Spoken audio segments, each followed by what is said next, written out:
무리식입니다. 아까 이제 분리했던 것처럼 식을 무리식이라는 거는 이제 유리식과 반대편에 있는 식인데, 우리가 이제 무리수가 유리수로 나타낼 수 없는 수, 뭐 순환하지 않는 무한소수 이런 게 있잖아요. 그래서 무리식은 뭐냐? 무리식은 뭐 비슷한 느낌으로 가시면 되겠는데, 루트 근호가 있는 식인데, 그 근호가 있는데 유리식으로 나타낼 수 없으면 무리식이라고 해요. 가볍게 이 정도. 자, 무리식이 정의되기 위한 조건입니다. 무리식이 실수가 되기 위한 조건. 이 정도만 체크하시면 되겠죠. 우리가 수에서는 중3 때 처음 배울 때 이 안에 무조건 0 이상. 그죠? 근데 이제 고등학교 올라오면서 여기 이제 음수 들어가는 거를 배우잖아. 허수라고. 그죠? 근데 식에서는 이 식 자체가 무리식이 실수가 된다라고 하게 되면은 이 루트 안에는 당연히 식이 0 이상이 돼야지 되겠습니다. 마치 중3 때 여러분이 실수 배우고 이 루트가 실수가 되려면 얘가 0 이상이 돼야 된다. 똑같은 패턴으로 식으로만 바뀌어서 무리식이 실수가 되려면은 근호안이 0 이상. 이렇게 기억하시면 되겠습니다. 근호안이 0 이상. 이거는 무리 시간분은 연관 없이 무조건 수학에서는 분모는 0 되는 건 다 빠지면 돼요. 그래서 문제 중에 뭐 이런 거예요. 자, 루트 3-x가 실수로 정의되기 위한 조건을 x의 범위를 써라. x는 뭐야? 3-x가 0 이상이니까 x는 3보다 작거나 같다잖아. 근데 문제 중에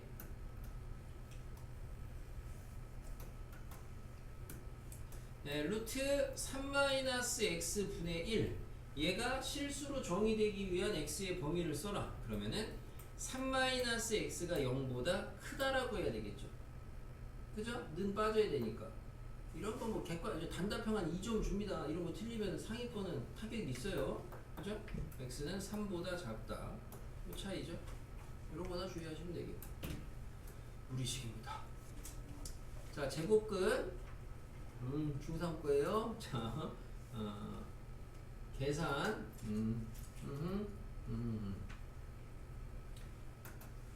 우리가 뭐 대수하시는 분들은 거듭 제곱근을 했는데 근호 요거나 얘기하고 넘어갑니다. 제곱근에서는 근호 안의 제곱은 뭘로 가요?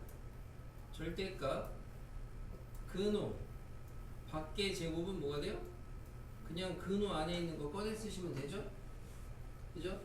제발 좀 해라 이거죠. 자, 이거 참 애들이 시켰을 때 안 하는 거 중에 하나. 근호 안의 제곱이 나오면은 절대값으로 바꿔라고 하는데 뭐 안 바꿔도 될 때는 안 바꾸셔도 되는데 됐고, 대수의 기나 잠깐 해보면은 n제곱근 근호 안의 n제곱 뭘로 바뀌어요? 뭘로 바뀌냐고? 이거는 도대체 개념들을 찾아보고 고치는데 왜 이렇게 틀리는 거야? A. 뭘로 바뀌어요? 뭘로 바뀌어요?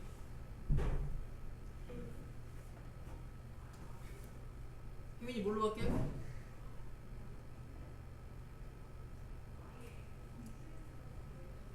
수 뭘로 바뀌어요?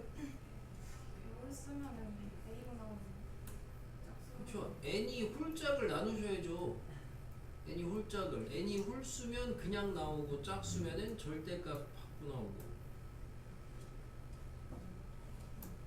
얘기가 나와서 그냥 간단히 확인만 해봤습니다. 하신 분들. 얼마 문제도 안 푸는데 개념 복습 좀 해라. 자, 됐고.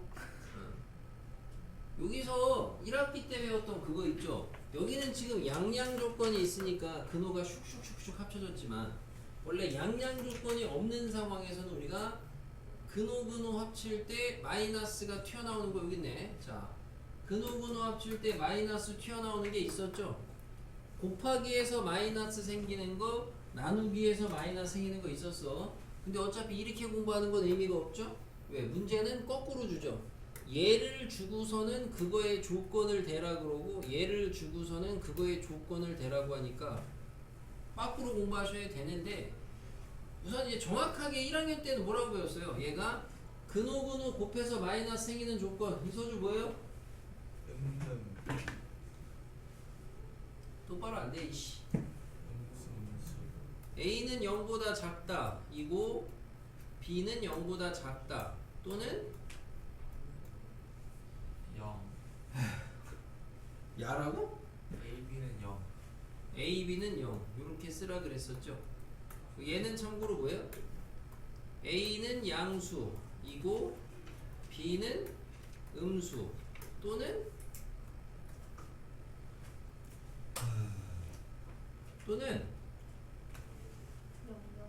A는 0.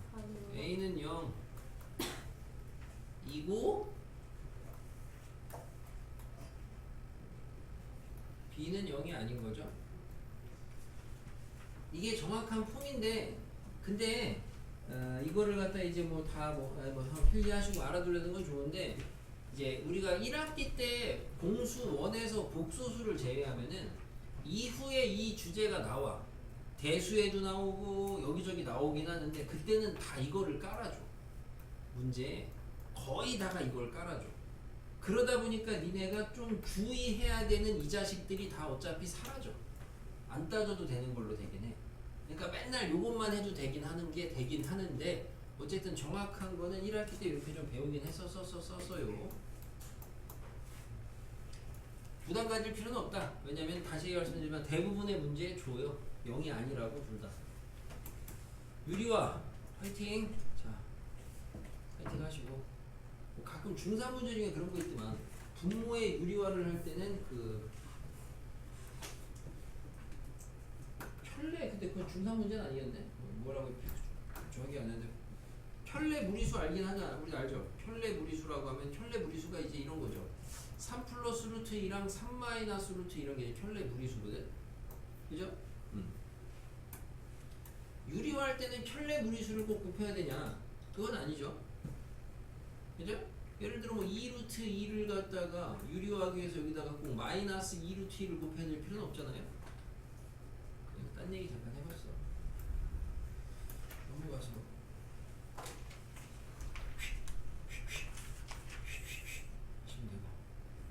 이중분호. 이게 이제 대수하신 분들도 이런 건 안 배웠어요. 왜냐면 이중분호는 대수에서 막 거듭제곱근을 배웠는데 그거랑 이중분호는 다른 얘기입니다. 됐습니까? 이거는 아마 이 바이블이 자리가 남아서 썼을 거예요. 알겠죠? 자, 무슨 말인지 알겠습니까? 진짜 쓸데없는 건데 그러니까 뭐냐면 그냥 수감각으로 비비면 나와. 자, 물론 이제 과정을 알면 더 좋긴 한데 7 더하기 4 루트 3에 또 루트가 있어요. 그러면 쟤를 갖다가 근호 안에가 7 더하기 2 루트로 하시면 이 안으로 들어가면 얼마야? 4잖아. 4, 3, 12잖아. 그죠? 그럼 얘를 갖다가 4 곱하기 12를 4 곱하기 3으로 보고 얘를 4 더하기 3으로 보잖아? 갑자기 뭐 하는 거야? 이럴 수 있는데 역추적 하시면 루트 4랑 루트 3이랑 제곱한 거 전개해봐. 쌉쌉하면 얼마야? 7이죠. 2 루트 12죠. 맞아요? 그러니까 결국에는 여기에 루트 있던 게 여기에 루트 있는 거니까 제곱 벗겨져서 얘라고 하는 거야. 이중분호인데 할 일이 없어. 알겠어요? 이런 거 알면 뭐 심하냐? 전혀 그렇지 않아. 필요하면 알아두라고 하겠는데 완전 필요 없으니까 됐고.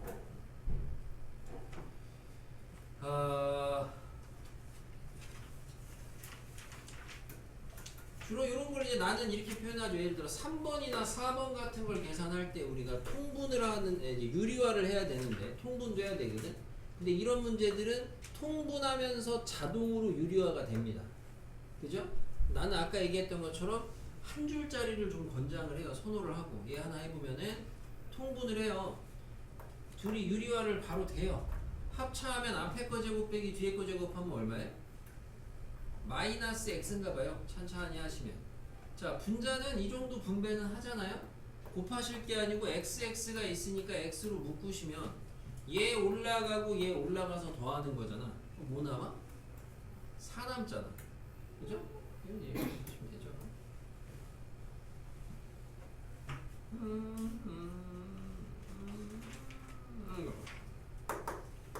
이게 줘. 다 그런 건 아닌데 대부분 줘. 왜냐면 그 이제 처음에 가르쳤을 때는 니네한테 그 그 복소수라는 거에서 근호의 이제 곱셈 나눗셈의 처리에 대해서 가르치는 거니까 정확한 물음들이 좀 있지만 이후에는 그냥 조건 정도만 파악해도 우방하니까 가볍게 물어봅니다. 자, 2번 같은 거 식의값 문제인데요. x가 루트 2일 때 다음의 값을 구하려는 건데 먼저 대입하면 좀 지저분하니까 유리화부터 하시면 유리화 분모 분자에다가 합차 곱하는 거죠. 바로 할게요. 자, 분모 합차하면 얼마예요? 제곱 빼기 제곱이니까 천천히 하시면 2인가요? 그죠? 자, 분자는 결국에 얘 제곱이에요. 맞죠?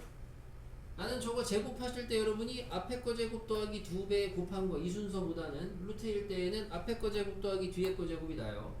그럼 얼마에? 2x예요. 그리고 더하기 2배의 루트, 원래는 루트 둘이 따로따로 하는 게 맞다고 해서 1학기 때, 그죠? 1학기 때 이런 문제가 있었잖아. 한 번에 합치지 마라. 근데 얘는 양수잖아. 합쳐도 되겠죠?